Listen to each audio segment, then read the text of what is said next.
All right, I am ready if you are. Go ahead, and then just don't forget to ask Nick or Charlotte to do roll call. Okay. Program Subcommittee is holding this meeting virtually due to the current public health emergency. This meeting is being held using Microsoft Teams and will be streamed live to the public. The public will be able to view the meeting from the Commission's website, and the meeting will be closed captioned. A video of this meeting will be provided on our website in accordance with the Open Meetings Act requirements. I'm Carolyn Cummins, chair of this committee. The ground rules are, for the meeting, are all microphones muted. We ask that you hold all questions and comments till the end of each presentation. If you have a question or comment, please note in the chat box that you would like to speak. Your name will be called in order. Please announce yourself by name when speaking so any attendees on the phone can identify you. If you are calling on the phone, press 6 to mute yourself. So I will now turn this over to Nick. Okay. Okay, so yes, Commissioner Adams. Present. Thank you. Commissioner Blazer. Here. Commissioner Ferguson. Here. Commissioner Greer. Here. Commissioner Hurt Cornwell. Here. Commissioner Hewitt, who I believe is absent today, if I'm not mistaken. Commissioner Johnston, who I also believe is absent today. Commissioner Lewis.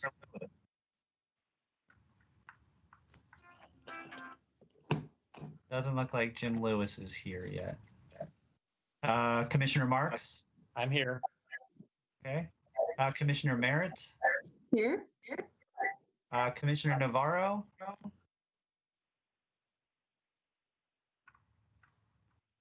Thought I saw Commissioner Navarro earlier.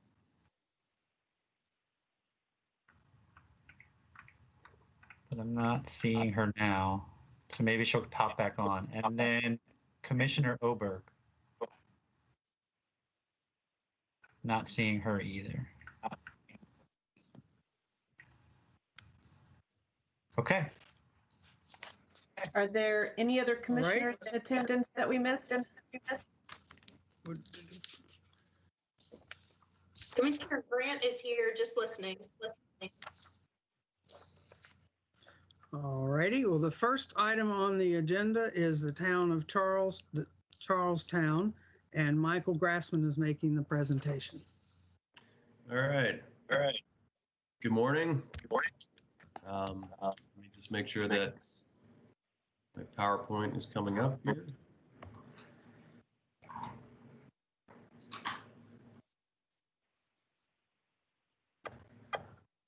Okay.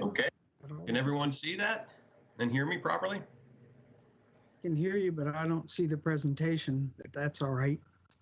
It's coming up now. Oh, that's the wrong presentation, so I don't know why that popped up. Okay, well, Bear with me. you're not letting me see it. Well, I got a nice picture of a pitchfork in the field. All right, does everyone see the comp review for Town of Charlestown up on their screen now? Yes. I don't have it. Yes. I don't have it, but I don't think I'm going to have any of these presentations. All right, well, I've got a few up there, so. There it is. There it is, we've got it. All right, fantastic. We're rolling. Great. Good morning, everyone. Again, my name is Michael Grassman. Today I'm going to be talking to you about the comprehensive review for the town of Charlestown. Janine Antishuk from the town was going to try to attend the meeting. I'm not sure if she is on the line, but hopefully she'll be here for the afternoon. The town of Charlestown is located in Cecil County on the banks of the Northeast River. It is the oldest incorporated town in Cecil County, the third oldest in Maryland. It was a major supply depot during the Revolutionary War. And the historic district of the town has remained relatively untouched. It has approximately 150 buildings that were inns, taverns, and homes that served the populace during that colonial period. The critical area portion of the town is either mapped as IDA or LDA. The town's entire waterfront is IDA and is also mapped as a buffer modification area. The last comprehensive review happened in September of 2010. Part of this ordinance update, in March of 2020, the Board of Town Commissioners repealed and replaced the town's critical area program by adopting Ordinance 2020-2. This created Chapter 99, which is a new standalone ordinance. Chapter 99 includes all the necessary critical area development standards, density and use standards, amendments, variances, and enforcement procedures. It does not deviate from the model ordinance. Commission staff recommends that the commission concur with the chairman's determination and that this comprehensive review be processed as a refinement to the town's critical area program, and that the chairman approve the comprehensive review as proposed. That I am happy to answer any questions. Nick, are there any questions in the chat? As of this moment, I don't see any questions in the chat and nobody's raising their hand. All righty, so I guess we will entertain a motion. Motion to concur with the chairman's determination and to find the ordinance consistent with the critical area law. Merritt, I move to accept.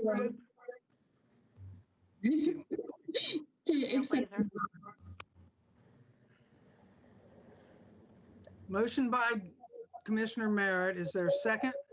This is Sue Greer. I'll second that motion. It's been seconded by Sue Greer. The motion is to concur with the chairman's determination that this comprehensive review be processed as a refinement of the town's critical area program. And because the ordinance is consistent with the critical area law and regulations,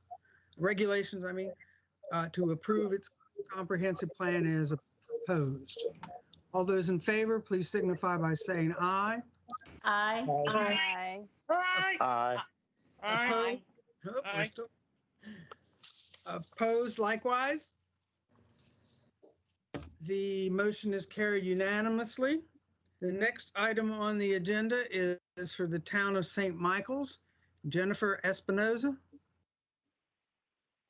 Esposito, but close enough. Esposito, that, I knew I wasn't saying it right, so I was sitting here debating. Okay, go ahead. It's all good. Good morning.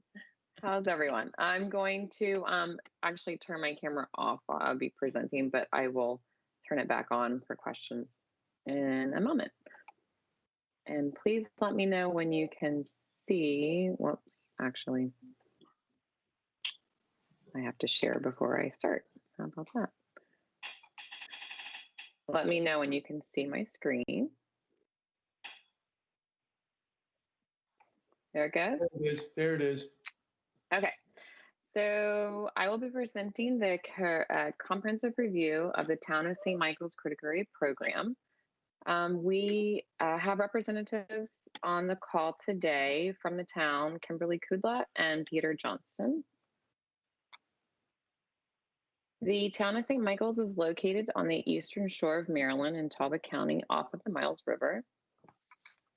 You may also know this town as the town that fooled the British. The meaning behind the name, as the story goes, an early morning of August 10th, 1813, a number of British barges sailed up the Miles River intending to shell the town and its harbor fort. The citizens of St. Michael's, having been warned in advance of the planned attack, evacuated most of the women, children, livestock, and valuable possessions. According to local legend, General Perry Benson ordered lanterns to be placed in treetops just outside the town while they extinguished all other lights in the town, which caused the British to overshoot their cannons. Whether this story is true or not, that's how the town got its nickname. So what you see here is the critical area map. The town encompasses all three critical area designations. The intensely developed area, or IDA, you can see here in red. The limited development area, or LDA, you can see here in orange. And the resource conservation area, or RCA, is what you see in green. The town also has portions of the shoreline mapped as modified buffer area. And throughout the presentation, I'll use the acronyms of IDA, LDA, and RCA when speaking about the critical area designations. So this is before you today pursuant to Natural Resources Article Section 8-1809G, which requires a local jurisdiction to review its entire program at least every 6 years. The last update was completed in 2013. In July of this year, the Commissioners of St. Michael's voted to repeal and reenact Chapter 340 of the Town Zoning Code through the adoption of Ordinance number 512. The comprehensive update to the town's critical area program brings its zoning ordinance into conformance with the requirements of the critical area law and criteria. Changes of the Town of St. Michael's critical area program are based upon the Commission's model ordinance for municipalities. The majority of the updated critical area program does not deviate from the model. However, the town modified its ordinance in a few different areas in order to accommodate their local needs. Those changes are noted in detail on page 2 of my staff report. One such change is the town is proposing alternative forest clearing provisions. Currently, the code prohibits forest and development woodland clearing over 30% unless a variance is granted to clear more. The town is proposing an alternative provision that allows for lots less than 30,000 square feet in size that were platted prior to December 1, 1985, to clear in excess of 30% of the lot, provided that mitigation is required at 1.5 times the entire area cleared. This proposal is consistent with other jurisdictions' provisions to provide more flexibility on small lots with limited forest and developed woodland cover. A second alternative, or I guess new provision, is their town is including the non-water dependent structures on piers. This will allow for both commercial non-water dependent projects in the IDA and small-scale renewable energy projects in all critical area designation. This proposal is pursuant to critical area law and criteria, and that the local jurisdiction may not issue a building permit or any other approvals for non-water dependent projects until the Critical Area Commission approves an amendment to the jurisdiction's critical area program. Section 340.29 of the town's code includes all of the required standards and restrictions as described in COMAR 270113, which is the non-water dependence projects.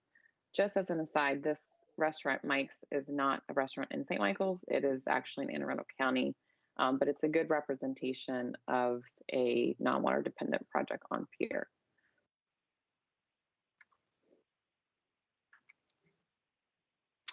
And also a change for the town's code. Currently, the growth allocation provisions are integrated within the town's critical area overlay district. Section 340.39 of the updated code establishes growth allocation as a floating zone.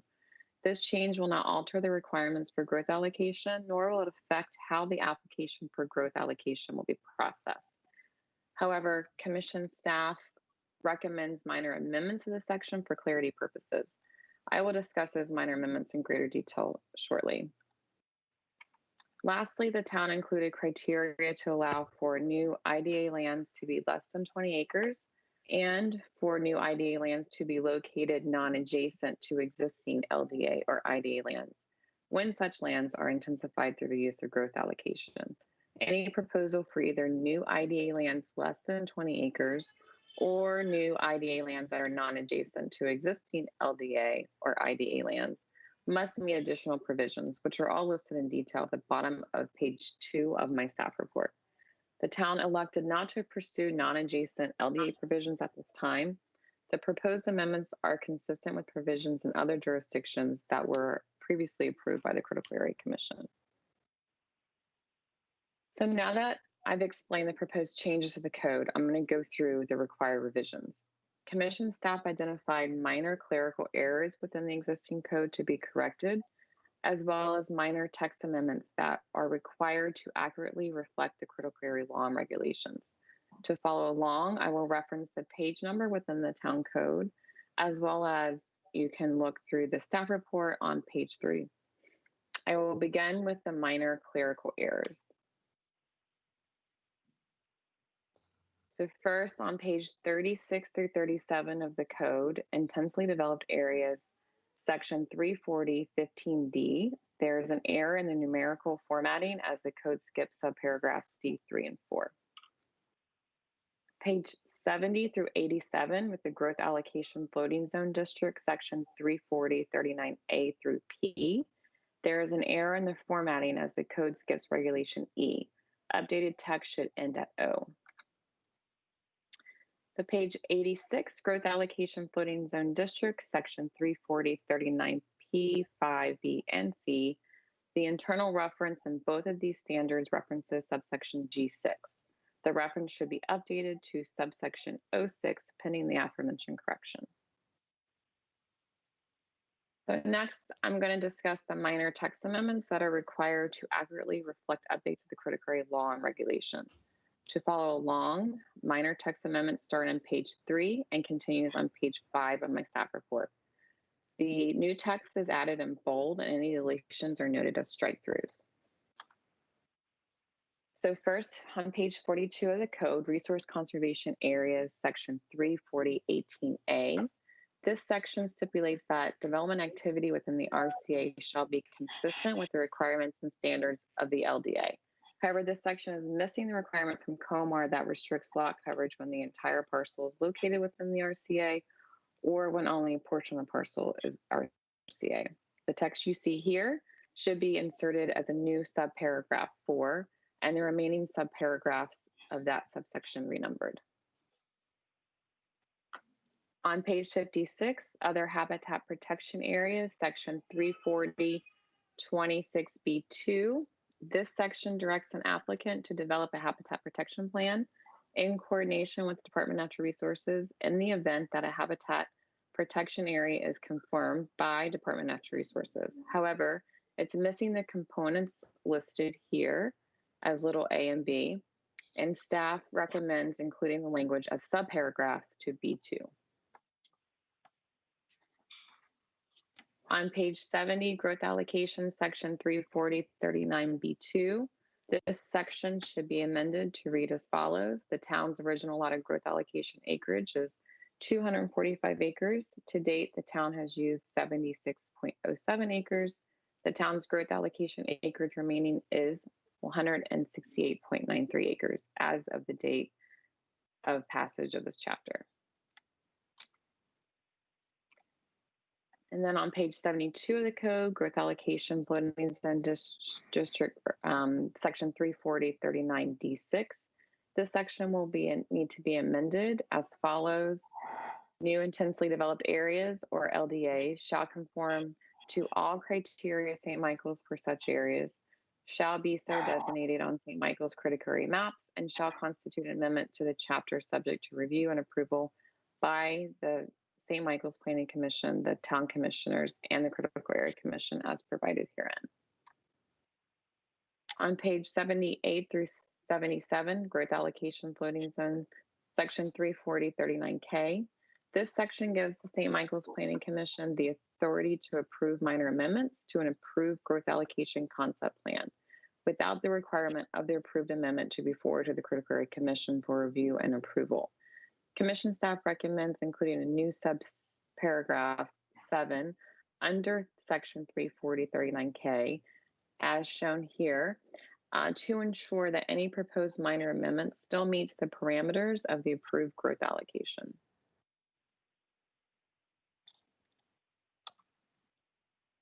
On page 78, growth allocation floating zone, section 340.39L.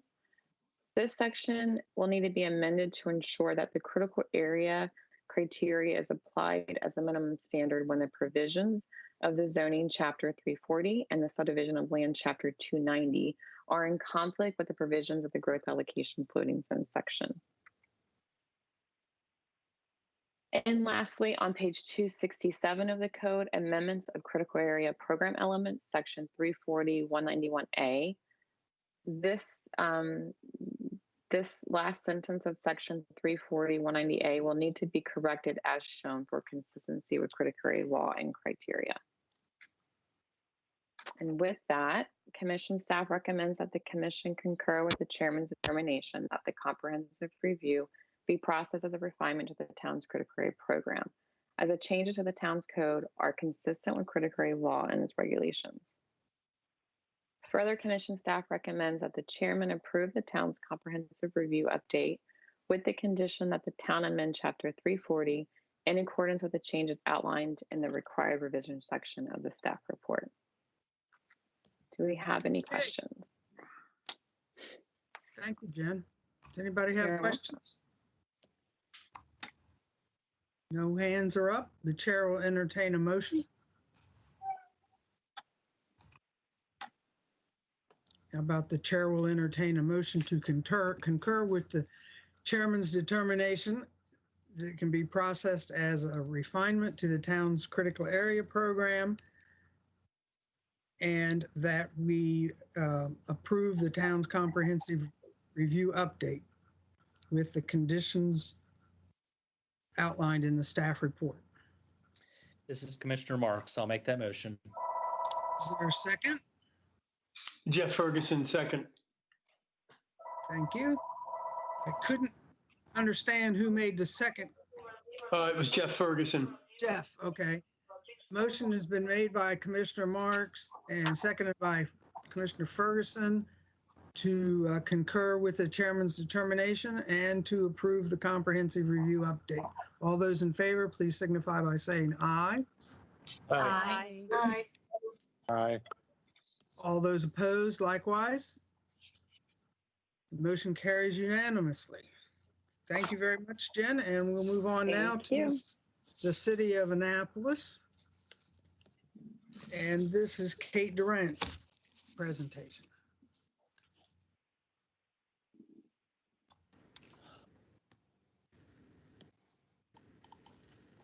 Hey, Kate. Hi, everyone. Give me 1 second. My computer shut down towards the end of Jen's presentation, so I need to open things back up. Tell me about it. It froze, and then it just, I don't know what happened.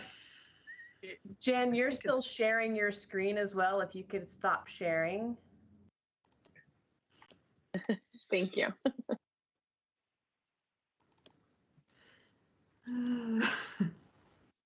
It's that kind of a morning. I know all about it. There we go, you're here. Yes. Okay, so, sorry, it's still opening. Give me a second. Oh dear. Simply a week of Mondays. It's all we need. Okay. I'm going to share with you guys.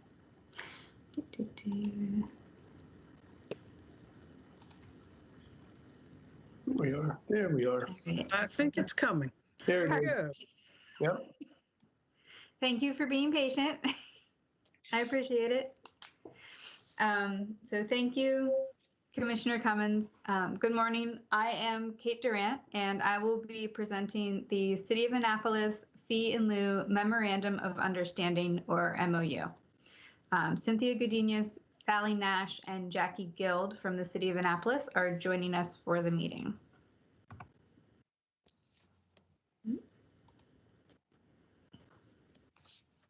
Not letting me, sorry. There we go. Comar 27010901-5B4 states that fee in lieu funds collected for buffer disturbance may only be used to establish the buffer on sites where planting is not a condition of development or redevelopment, or for water quality and habitat enhancement projects as described in the local critical area program, or in an agreement between the local jurisdiction and the commission.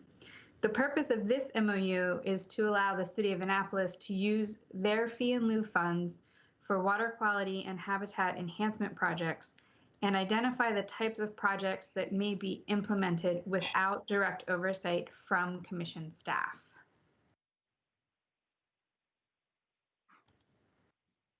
The City of Annapolis collects fee in lieu funds for clearing of forest and developed woodland in the critical area and disturbance in the critical area buffer. Fee in lieu funds collected to meet the 1-to-1 mitigation requirement for forest and developed woodland clearing, as well as buffer impacts, will be used for planting in those respective areas. City staff has stated that for the vast majority of permits, the minimum one-to-one mitigation is met on site. Fee in lieu funds that are collected for mitigation above the one-to-one requirement can be spent on water quality and habitat enhancement projects that I will discuss later in the presentation. The city is also responsible for tracking and reporting its projects to commission staff on an annual basis, and I will go into more detail on that in a couple of slides. For forest and developed woodland clearing in the buffer, the City of Annapolis currently collects fee in lieu funds at a rate of $6.25 per square foot for projects where development is less than 40,000 square feet, and at a rate of $10 per square foot for projects where development is greater than 40,000 square feet. For forest and developed woodland clearing outside the buffer, the city currently collects fee in lieu funds at a rate of $1,250 per tree for projects where development is less than 40,000 square feet, and at a rate of $2,000 per tree for projects where development is greater than 40,000 square feet. The rates for clearing outside the buffer are the numbers that you would get if you multiply the $6.25 per square foot by 200 square feet, which is an average tree canopy size.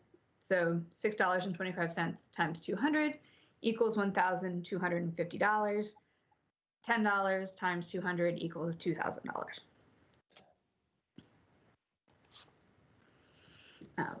The MOU allows the city to spend its fee in lieu funds for innovative water quality and habitat enhancement projects. These projects may be located outside of the critical area and will be guided by the city's Watershed Implementation Plan, or WIP, and the city's comprehensive plan. The city may only use its fee in lieu funds for projects listed in Exhibit A of the MOU, which is on page 8 of the MOU, or as amended.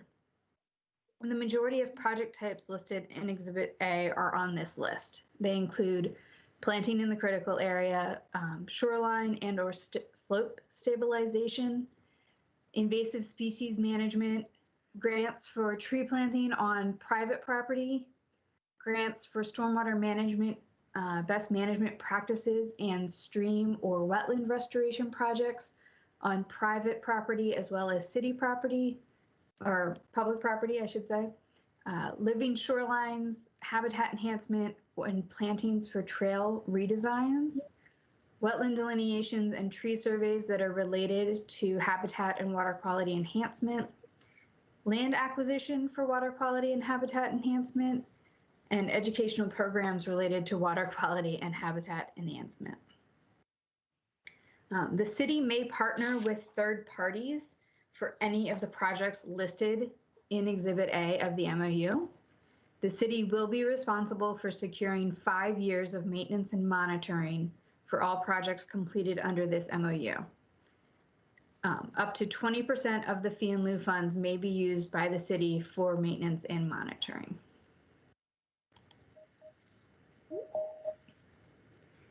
So fee in lieu funds that are collected for one-to-one mitigation that cannot be met on site will be tracked separately from fee in lieu funds that are collected for mitigation above the one-to-one requirement. The city will use the tracking spreadsheet template, which is Exhibit B of the MOU on page 9, to track the fee in lieu funds collected for mitigation above the one-to-one requirement, the fee in lieu funds collected for one-to-one mitigation if that was required, the fee in lieu funds that are spent on the project, the fee in lieu funds that are spent on administrative costs, such as maintenance and monitoring, and if the city partnered with a third party and what the role of the third party was. The city will submit an annual report of its fee in lieu debits and credits to commission staff by April 1st of every year, which will include the tracking spreadsheet, as well as a maintenance and monitoring plan for each project. As an update, there will be a reorganization at the city soon, and references to the Office of Environmental Policy in the MOU will be changed due to the reorganization. I believe there are only 2 references, so it's rather minor.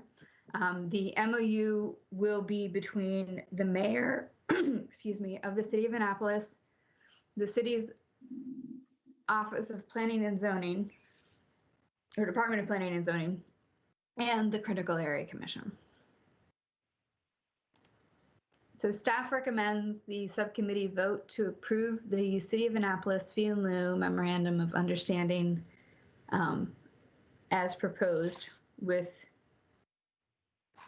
the changes / removal of references to the Office of Environmental Policy. Does anyone have any questions? This is Gail. I have one quick question. I was reading through the MOU. Can you hear me? Yes. Okay. And it says that the city can't use the money for projects that they, and I didn't understand why they can't use the project for their own, the money for their own projects. I didn't understand that.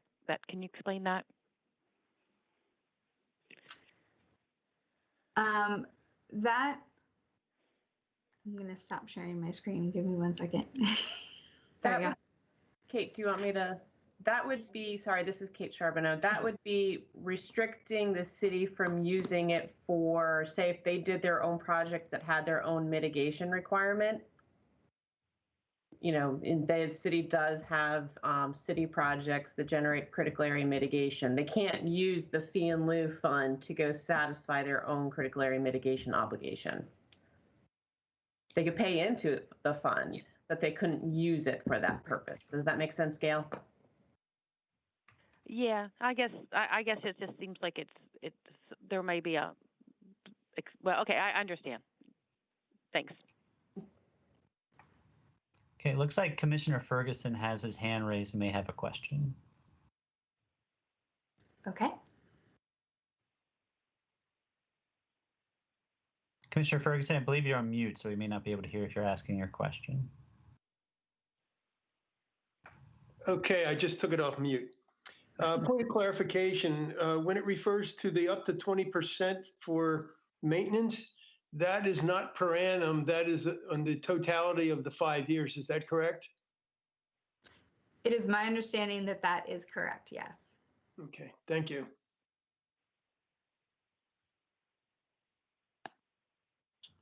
Are there any additional questions? Hearing none, seeing none. As chair, I will ask for someone to make a recommendation that we approve the City of Annapolis's fee in lieu memorandum of understanding as proposed. This is Tim Adams. I move that we accept it. Okay, Commissioner Adams, and who would like to second it?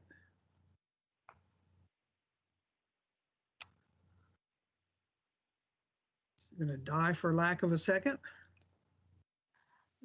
This is Debbie Cornwell. I second. Thank you very much, Debbie. So motion's been made by Commissioner Adams and seconded by Commissioner Cornwell, Cornwell, I'm sorry. All those in favor, please signify by saying aye. Aye. Aye. Opposed? Aye. Likewise. Someone say they were opposed? Okay, so then this has also been approved unanimously. Thank you all for your attention today. Does staff have anything additional? We do not, Carolyn. Thank you. All right, well then I will declare this meeting adjourned and ask Bob and Kate to stay on so I can talk to them about something. Okay. Was your, everything was breaking up for me. Nobody else said anything, so I assumed it was my computer. Is that correct? Huh?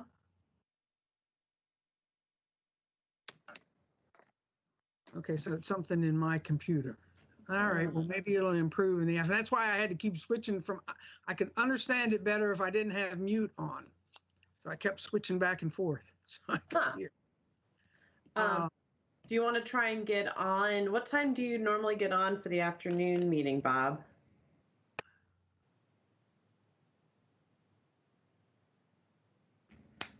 So why don't we try 12:30 to see if you can get on, Carolyn, and then obviously if you have other things to do, we can just leave it running. Okay. All righty. I'll be there at 12:30. Okay, great. Thank you. See you all later. Yeah, I do too. Yep. Yep. I suspect it's related to that too, but since nobody else complained, I didn't say anything till the end. Okay. Everybody have a good lunch. I'll see you at 12:30. Okay, thank you. Bye.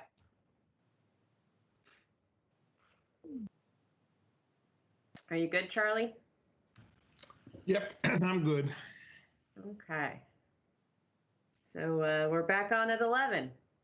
It's time to go get breakfast. All righty. Then we go get lunch. And then we can get lunch. No, that went pretty well, except for the half hour it took to get started. You know, there's only 10 minutes. No, I know.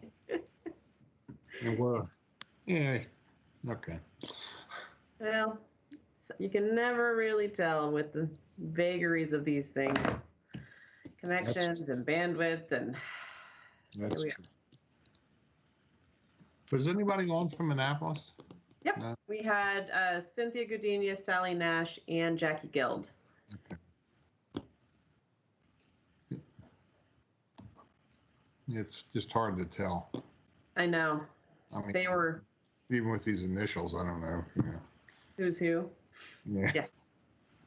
Yes. Need a scorecard.